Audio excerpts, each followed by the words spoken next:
Hi everyone. Just bit the bullet and I just spent a lot of money to reclaim my life back as best I can.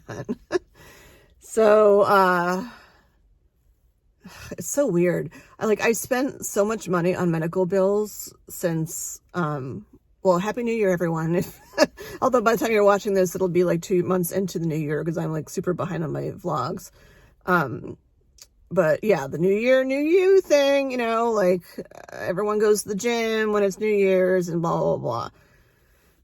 And I went hiking the other day and I went back to Zumba. So I'm doing Zumba now every week. I did it for an hour yesterday and it was not, easy, and it wasn't the way I usually do Zumba, or used to before my, surgery and stuff.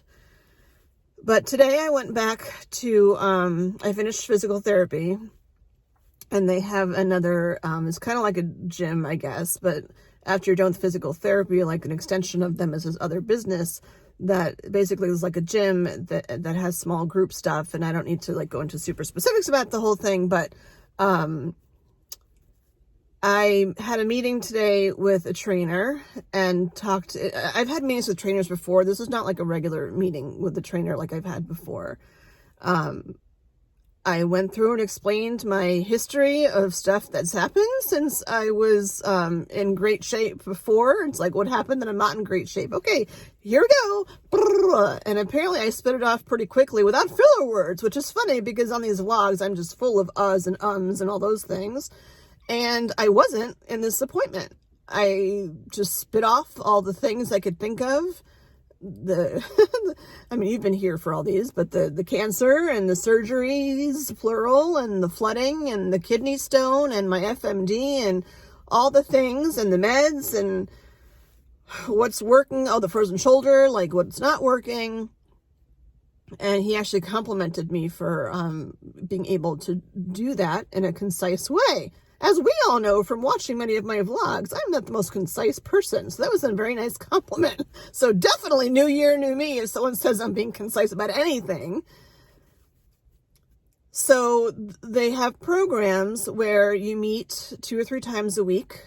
I probably should give them a shout out once I get started with all this stuff, but right now it's kind of still fresh in my head.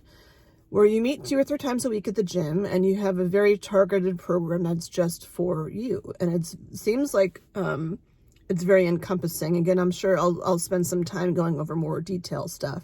But it's not just like here, you can row this amount of, this amount of weight and here's your breakdown of what to exercise and then that's it. It's more of a whole body thing with, nutrition and considering my individual body and situation and meds and all that kind of stuff in order to reach my goals. And my goals, I don't need to have a 6-pack. I need to be able to live life in a way that makes me happy because I've not been happy. Do I want to lose weight? Totally. Look at my round face. My face didn't used to be so round. It used to be like this. I want to lose some of the weight and I want to be able to not have to worry about my back, and I want to be able to open a jar without it being an issue. I want to be able to get through a Zumba class without having to stop because under my arm just hurts so bad when it's been how long now? 2.5 years since my surgery and my arm still hurts from underneath.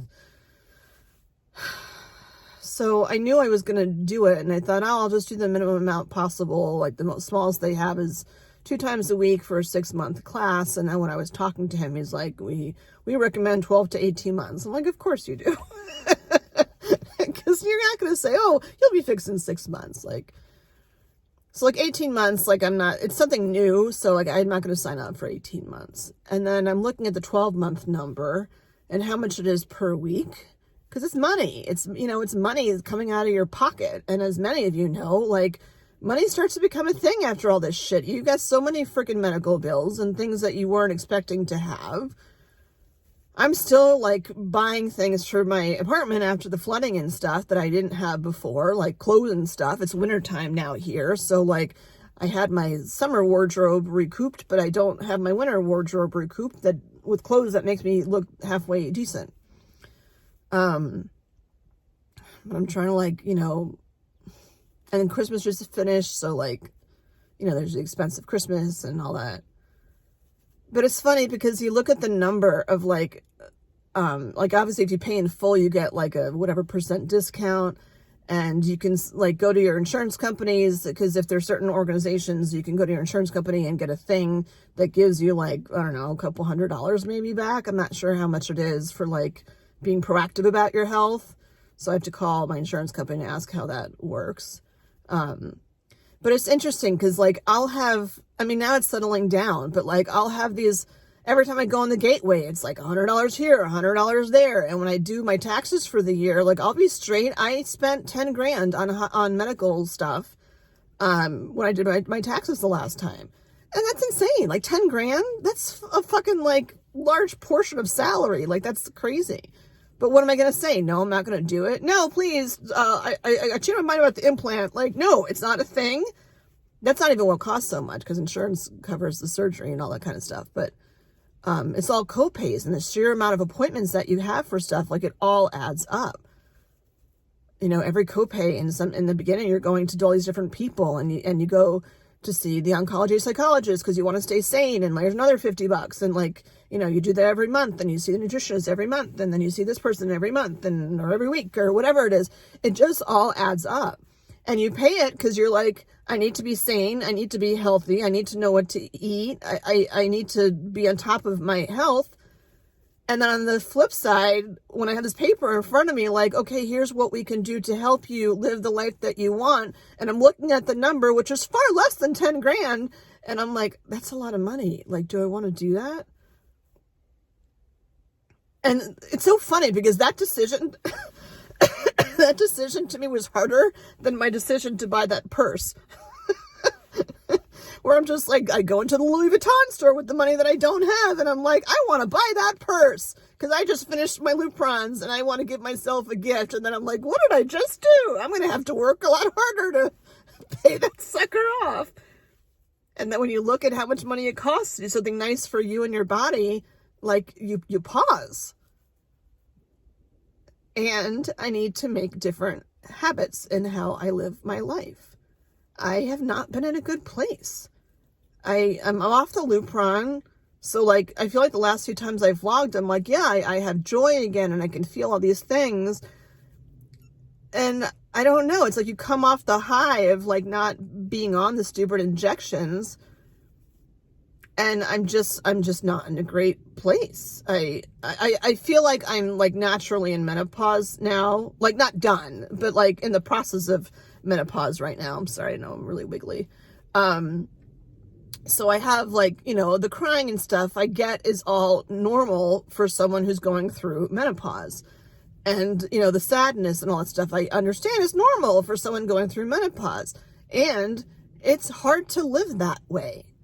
So change needs to be made. And I'm not, because I'm not on the Lupron, I'm not in a negative, like when I had my helix pierced, and I'm like, you know, I just want something to be, this sounds messed up, but I want something to be painful to distract me from the way I'm feeling for the Lupron. And, like, now it's healed and stuff, so it doesn't hurt, but I still, like, play with it, and it doesn't hurt when I play with it. But I don't want to be in that place, and I'm trying to do things to not be in that place. I know I did a vlog about all, like, the positive things, whatever, and it was great for that day. But there's such mood swings with the menopause thing that it just didn't last. And I want to be able to feel good about myself as a person. I want to not think that everything that I'm doing is wrong. Like, every food I eat is not the right food. And is my cancer going to come back? And was it dumb that I got off the Lupron? I know that it's not. But there's just so many things. And I look at the paper and I see the number, and I'm like, this is me making an investment in myself versus having to have shit happen and then spending 10 grand on medical bills in a year. Here, it's like, okay, I have a team of people.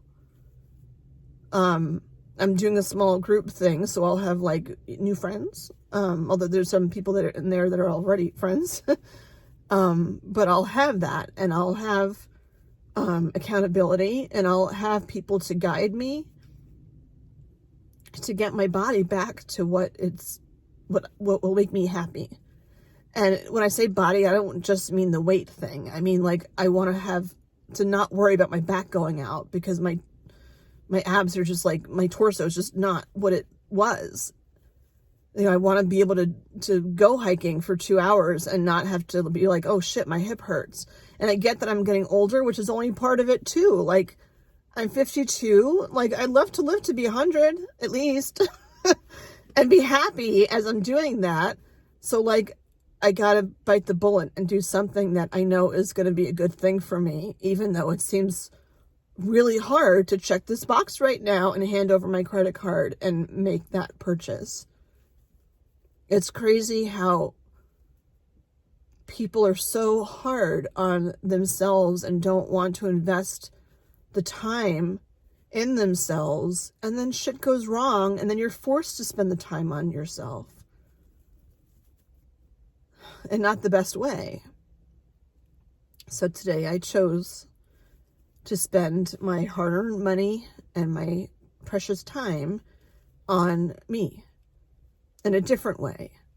You know, I've done all the self things I can do. I made a New Year's resolution to not read any more self-help books. Because I've been doing that for years. And in general, like, I know that I'm very, very level-headed through all this shit. Like, I don't know another time where I've been more level-headed. And while I don't like what my body looks like right now, I feel self-confident as a person. I don't feel self-confident when it comes to my body. Like, my body image right now is just not a good thing. I gotta get going because I have to get to work. But I wanted to share that I've made this change. And I can't say I'm excited about it yet. It's still sinking in that I just, like, put this commitment and signed this piece of paper that I'm going to be going twice a week to them. And then knowing that, like, I have a gym at my apartment complex and I'm going to continue with it there because I need to be doing things that are good for my body and still being kind to my body. And I feel like this place will be good and, like, for my ego. It's not like it's a, you know, Planet Fitness, like, meat markety kind of thing. If, like, many other gyms that I've been to before where you go and just people stare at your ass. My ass has gotten bigger, so maybe more people would stare, but, like, I have the belly, so it's not about other people. It's truly about, like, getting myself back, not necessarily to what I was before, but back to something that's strong and healthy and makes me feel good. It makes me feel confident with my own body and like I can depend on it, because I don't feel like that right now. So that's what I did today. I'll keep you posted as to what's happening. But yeah, I made a decision to prioritize myself today. I hope that's motivating. I know I don't look very motivated right now because I haven't started and I need to get my shit together and I need to eat some food. Okay. I gotta go. I'll talk to y'all later. Be well. Happy New Year and all the good stuff. Bye.